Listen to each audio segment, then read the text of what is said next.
দিনটা ছিল 1941 সনের সেই ঝড়ো ঝড়ো অথচ মুখ 7ই অগাস্ট, যার বাংলা নাম 22শে শ্রাবণ। তখন সেই বয়স যখন মনের মাটিতে বড় বড় বৃষ্টির ফোঁটার দাগ পড়ে, সেই মাটিতে উদাসীন নির্মম কঠিন কোনো ধাতুতে ইমারত তৈরি করা কল্পনাও করা যায় না। সেই বয়স, সেই সময় জানতাম তিনি কলকাতায় আনিত, চেতনা অচেতনার মাঝখানে চৌখাটে অনিশ্চিত অবস্থায় আচ্ছন্ন। প্রতিদিন তার স্বাস্থ্য সমাচার সংক্রান্ত পত্রিকা বের হয়, আর তার উপর তখন হুমড়ি খেয়ে পড়ি আমরা যারা দূরবাসী, আচার্য দ্রোণের একলব্য শ্রেণীর। কুয়াশা কেটে ফেটে মাঝে মাঝে যেমন কাঞ্চনজঙ্ঘার রৌদ্রাভ শুভ্র রূপ দেখা দেয়, তেমনি তখনও চলছে মুখে মুখে রচনা, প্রায় প্রত্যহ একটি। অবিশ্বাস্য সেই সব ঘটনার সাক্ষী তখনকার প্রভাতী পত্রিকাগুলির কয়েকটি সংখ্যা। আর অজ্ঞাত অগণিত আমরা তখনও কি সেই প্রত্যাশা করছি না যে পরম আশ্চর্য কোনো প্রত্যাবর্তন ঘটবে, কিংবা সত্যবানের মতো তারও প্রাণ প্রবর্তনের মতো বাধ্য হবে নেকালের সেই মৃত্যু অধিপতি। জীবন মরণের সীমানা ছাড়িয়ে কম্পিত পায়ে তিনি তো আগেও এসে দাঁড়িয়েছিলেন প্রান্তিক এক বিন্দুতে, কিন্তু ফিরেও তো এসেছিলেন আবার। ইতিহাস কি নিজেকে আবৃত করতে পারে না? আবার পারে, হয়তো করে না।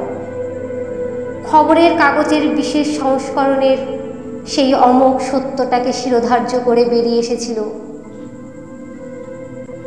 রবি অস্তমিত, মুহূর্তে কাজ থেমে গেল, কলকাতা শহর উপচে পড়ল রাস্তায়, স্কুল কলেজ শূন্য, রাজকার্য অর্থহীন হয়ে গেল। উকিলের আমলা, পাদ্দির আলখাল্লা, হলুদ ও গেরুয়া রঙের উত্তরীয়, গোলটুপি, বাঁকাটুপি, পাগড়ি, কেউ চলছে, কেউ ছুটছে, কেউ বা দাঁড়িয়ে আছে চুপ করে। থেকে থেকে ঝাঁকে ঝাঁকে বৃষ্টি তার যাবার পথটা ধুলিহীন করে দিচ্ছে। ঢেউয়ের পর আসছে ঢেউ, ভেঙে ভেঙে ঢেউ ছড়িয়েও যাচ্ছে। সেই ঢেউয়ের চূড়ায় তোলায় ফেনায় ফেনায় মহামান্য নেতা থেকে সামান্য মানুষে মানুষে গড়া জনতা মিলেমিশে একাকার।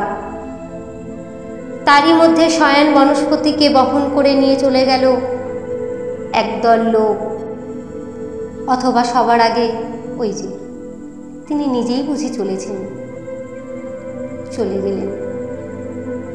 এমন নয় যে অকাল মৃত্যু, এমন নয় যে অপ্রত্যাশিত, তবু সেই মুহূর্তে কঠিন মাটি ফেটে গিয়ে গহ্বর খুলে গেল।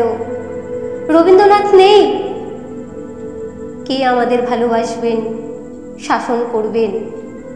কাকে আমরা উত্তপ্ত করব সেই সব তুচ্ছ দাবি নিয়ে, যা শুধু তারই হাতে রত্ন হয়ে উঠত? স্বদেশের সংকটের সময় কে আমাদের পরামর্শ দেবেন? তর্কযুদ্ধ মিটিয়ে দেবেন কে? জগৎটাকে এনে দেবেন আমাদের দরজায়?